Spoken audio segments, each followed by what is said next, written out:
I've been playing games ever since I was about 4 years old back in the mid-90s. I know, I'm old, please don't judge me. I have owned a ton of consoles, from the original black and white Game Boy, the original PlayStation, the amazing Dreamcast, and I'll hear no one say otherwise, the original Xbox, and everything since really. Gaming has been a big influence in my life, and that is the reason why I wanted so badly to make this channel and talk about games. But there's always been that question that people ask me: what is your favourite game of all time? A question which is, in my eyes, not a simple answer due to the fact that games all have different genres, different stories, themes, styles, etc. It's the same as movies and books. However, saying that, I of course have my favourite games that I have played over the many years I have been gaming, and I thought I'd finally make a top 10 video talking about my favourite games of all time, so far at least. I'm still in hope that I'll be blown away later this year and the years to come. You never know, next year this list may completely change. And also remember, this is my personal list and not an attack on what games you hold dear.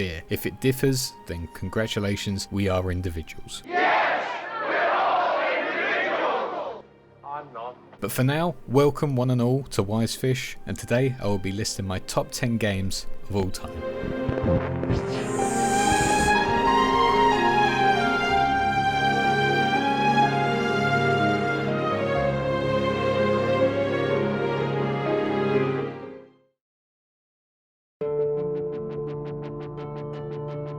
Portal 2 had to be on this list because, quite honestly, there is no other puzzle game out there that captivated me as much as Portal 2 did. The reason why I am putting the second game here instead of the first is because I feel like the second improved far more on its design. It had a story that was absolutely hilarious, with some great voice acting by both Stephen Merchant, who played Wheatley, and Ellis McLean, who played GLaDOS. And the way it utilised the updated Source engine was absolutely brilliant. The mechanics of Portal are still just unmatched, and every puzzle is so much fun to solve. The portal guns have become extremely iconic, and just the whole thought process behind having two portals that can teleport you from one part of the room to the other is still mind-boggling. Every time I go back to this game, I am still amazed by the puzzles and their fantastic design. The world of Aperture Labs is so grand in scale and has so much lore behind it, and with Portal 2, all the new abilities that were added just made this such a unique game compared to anything else on the market. I really do love Valve games, and there is a reason for why.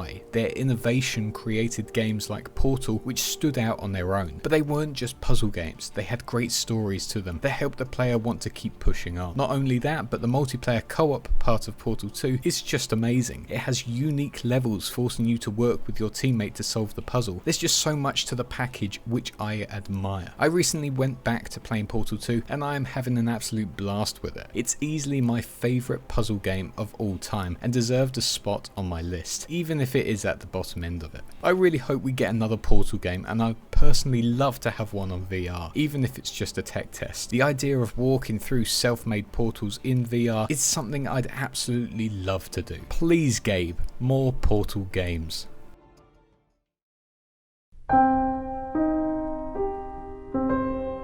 I had to put BioShock on this list because this game really resonated with me. I can appreciate that this game is flawed in some respects. I mean, let's be honest, the combat isn't the best and certainly doesn't hold a flame next to some of the other FPS games around that time. But what BioShock did was create an absolutely beautiful and unique universe that was totally different to anything else. I mean, honestly, a city under the water where creatives, business-minded individuals, and the artists could live their lives was totally new. The story of BioShock was well written, so unbelievably well, with really interesting and terrifying characters from Atlas, Ryan, Tenenbaum, and the Little Sisters. Even the world design told a story of its own. It showed humanity at its worst, and the links to religion. Even the name Rapture linked to the Bible passages about the end of times. The whole twist involving your character was something that I will never forget either. Would you kindly? Unbelievable. And still to this day, when I go back and play it, I always try and find all the pieces that I missed the first time. Whilst I did absolutely love BioShock Infinite, BioShock 1 for me had all the elements of a masterpiece of storytelling, world design, and a game that immersed you from the second you start it all the way to that last, good or bad, cutscene. It is a game that I will forever remember and I adore, and despite its problems, I will always recommend people play it, especially if they love games with stories that will take their breath away.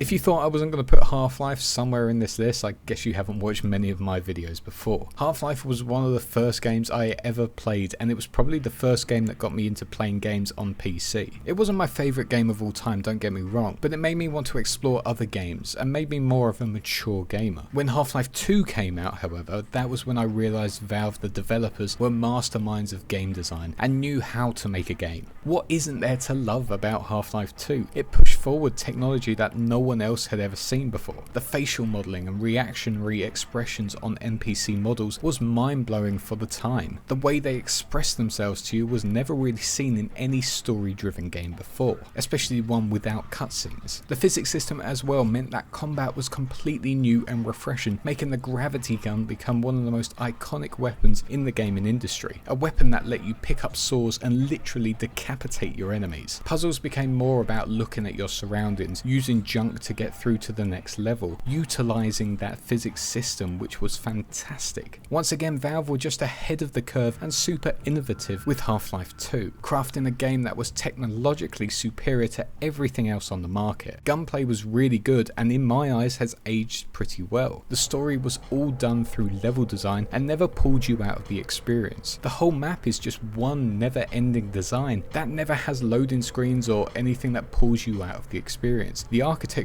is just sublime. I could keep talking about the reasons for why I love Half-Life 2, but I think I've made my point and I have a video on why I love it so much on my channel. But to sum up, Half-Life 2 at the time offered me something completely new and refreshing, and it was just so much fun to play. It was and still is a gamer's game, and even after replaying a few months back, I still love this game and everything it offers.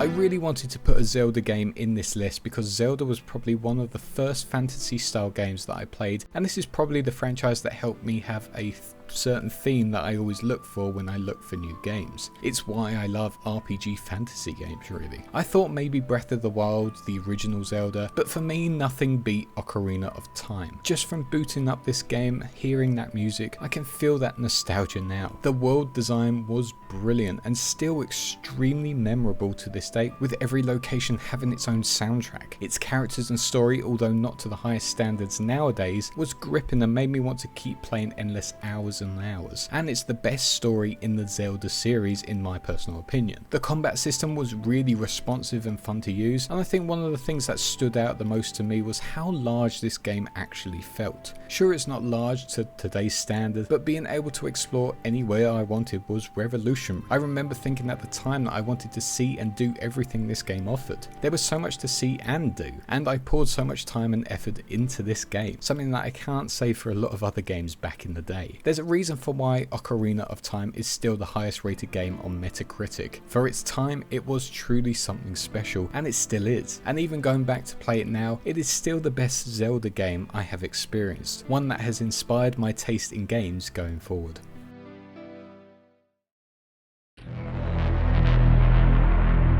Mass Effect 1 was a phenomenal game with a whole setting that was just itching to be explored. Brand new planets that we could venture to and explore, enemy and ally designs that were unique to any other game, and an RPG system that allowed you to mold Shepard into whatever you wanted. Going into Mass Effect 2, I think it was pretty safe to say that it was going to be extremely tough for BioWare to pull another hit out of the bag, and in my opinion Mass Effect 2 was the best within the trilogy. The storytelling was just second to none with some fantastic new characters, and on top of that, getting Martin Sheen in to voice the Invisible Man still blows me away. He's such a fantastic actor with a brilliant voice that fits the Invisible Man completely. I have played Mass Effect 2 so many times compared to all the others. It expanded on the first so well but kept it close to its roots. It allows for greater exploration, more options when it came to reacting with characters, new abilities and more refined combat system, and honestly a universe that was once again itching to be explored. BioWare were at the peak during these years, making some of the most dynamic and interesting RPG games of all time. I miss the Mass Effect universe. It had some of the best characters, locations and themes in all of gaming, and I will forever love playing through them. I want to relive Mass Effect 2 again soon, but for now I will have to say it is one of the best sci-fi RPG games I have ever played and deserves all the praise it got back in the day and now.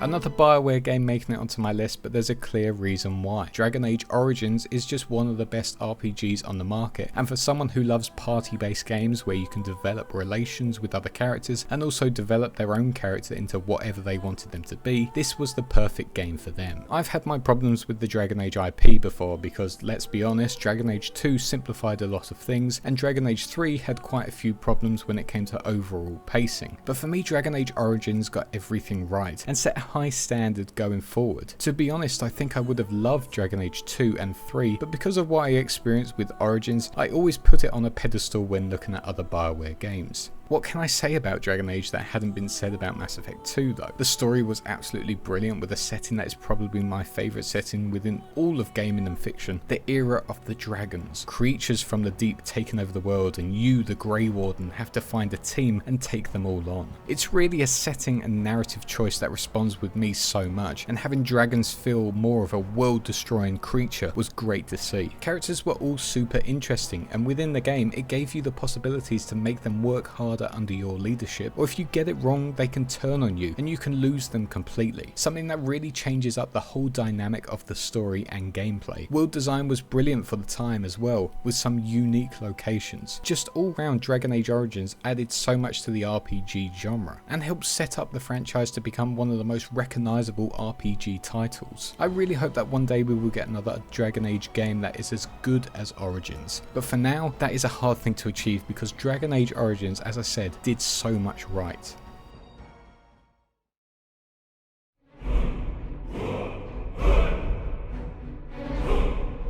Now you're probably thinking, how could Skyrim beat Dragon Age, Ocarina, Mass Effect and other games? Well look, Skyrim, yes, it has a lot of problems, especially when it comes to bugs and maybe a main story that isn't as good as previous Elder Scrolls games. But quite honestly, Skyrim is a game I have poured hours and hours into. I have created so many characters of all different classes, I have taken different paths, I absolutely love everything about this game. The world design, although somewhat barren compared to other newer open world games, was mind-blowing at the time. Being able to travel anywhere you wanted really, from the small country villages to the harsh, cold and dangerous mountains, was great. I felt like I had so much freedom. Combat is janky, I agree, but the amount of choice you had for creating your characters just made character creation so much fun. The whole setting of the Elder Scrolls also has so many interesting races and characters and an all-round lore-filled story that is just so interesting to me. I loved learning more about the origins of the dragons and why they have come back. I loved the Nordic themes and seeing the world of Skyrim and all the other groups within this world, from the Dark Brotherhood to the Thieves Guild. There's so much within Skyrim and all Elder Scrolls games, to be fair, that just makes for such a fantastic experience, and since 2011 Skyrim has been that one game that I always seem to find myself going back to, adding mods to it, changing up my character creation and just trying new things each time. Skyrim is a fantastic game even if it's flawed, but I love it and it will always belong on my best games ever list.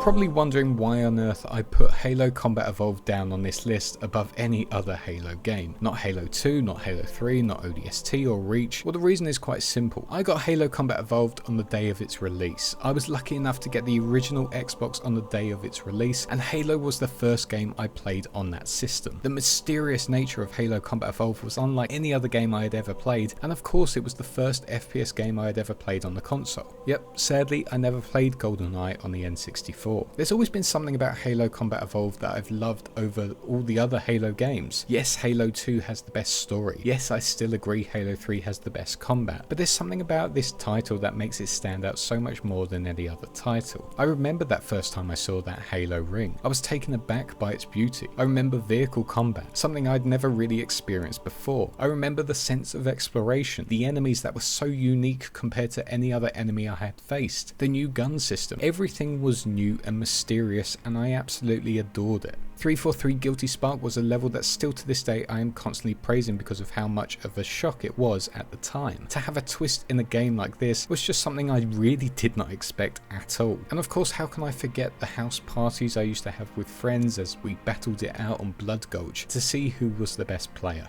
Sadly, it wasn't me. Halo Combat Evolved isn't the best Halo game, I admit that, but it means the most to me because of how much it impacted my life. If I hadn't played this game back in 2001, I probably wouldn't be as big of a Halo fan as I am today, although some will probably dispute that anyway because of my comments about Infinite. But Halo Combat Evolved laid down the foundations for console FPS games. It opened my mind to a whole new world, new enemies, new technological achievements. It was a game that meant a lot to me, and it still does, and that is why I feel it belongs near the top of this top 10 list.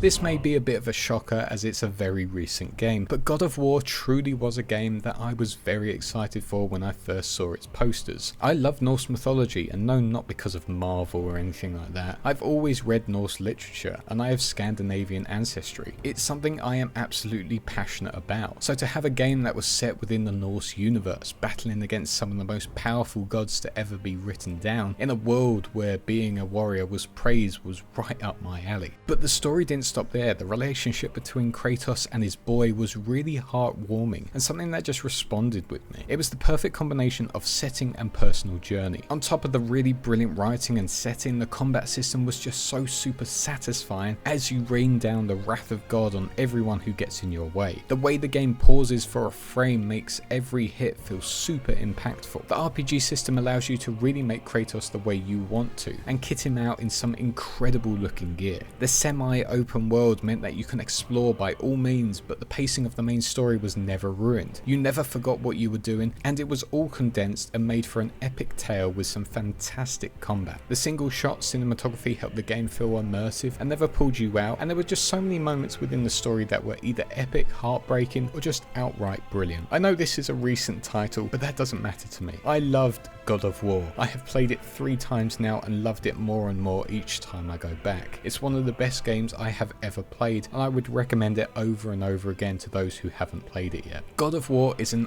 utter masterpiece, and I hope one day everyone can experience it. PC port, please.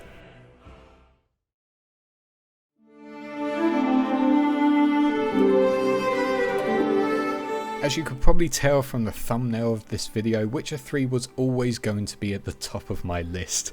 This game quite frankly just blew me away when I first played it, and also when I kept going back to it. There is just so much going on within the game itself that makes it one of the best games on the market. The story is just packed full of interesting characters, interesting locations, stories that are fully fleshed out with so many twists and turns along the way. It has you making decisions on what you think is the best option to do. You become the moral high ground when it comes to what is right and wrong within the world, and those decisions have real immediate consequences for the story later on. This game is the definition of an RPG, and I hate to say it, but it does make you feel like Geralt. Graphically, it's also one of the most beautiful games, with a brilliant night and day cycle, with some scenes where sunsets will make you just sit back in awe. There are other moments where the moonlight just lights your path ahead. Every location is just a work of art. Houses are designed with such detail. Communities feel fleshed out. Locations tell a story. You know exactly what type of location you are entering because of their design, and that's something that I feel is overlooked a lot within world design. I could keep talking for days about the little details I love about Witcher 3, the customization of your character, the challenging encounters that are extremely rewarding, the detective style Witcher quests that utilize every mechanic within the game. There is so much to talk about, and